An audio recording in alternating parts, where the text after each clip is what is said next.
বন্ধুরা এক সপ্তাহ ধরে ওদের ভিডিও অলরেডি আমরা ফেসবুকে পাইতেছি সবাই, কিন্তু এটা কি হয়েছে কিছু বুঝতে পারতেছিলাম না। একটা ভিডিও ভাবছিলাম ওরা ফেক ভিডিও শুটিং করে বানাইছে, কিন্তু গাইস এটা অরিজিনাল ঘটনা।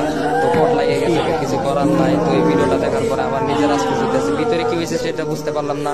কারণটা হয়েছে ওদের ল্যাঙ্গুয়েজ তো আমরা অলরেডি বুঝতে পারি না, কি সাং ফুং ফাং ফুং কইরা বোঝা যায় না, যার জন্য ভিডিওটা খালি উপরে দিয়ে দেখে মানে আমরা আন্দাজ করে যা বুঝতে পারি সেটাই আর কি।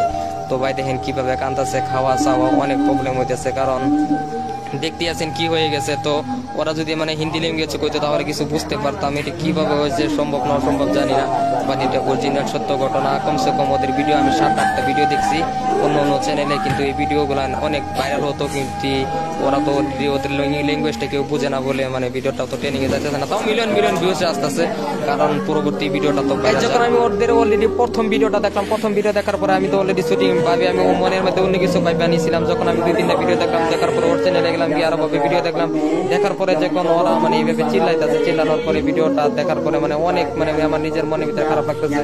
তো মানে এই ভিডিওটা অন্য বাজে দান্দা ভাবে নিবেন না, এটা এইভাবে কেন হয়ে গেছে সেটা তো অলরেডি আমরা খবর জানি না, বাট ওদের তো অনেক কষ্ট হইতেছে। ভিডিও দেখার পরে নিজের মনের ভিতরে অনেক আশফুস হইতেছে, ভাই এই ঘটনা ওদের সাথে হয়েছে, এই ঘটনা যদি আমাদের সাথে হইতো কেমন লাগতো, ইজ্জত তো গেছে গেছে ভাই, আরো দেখেন কষ্ট কত হইতেছে।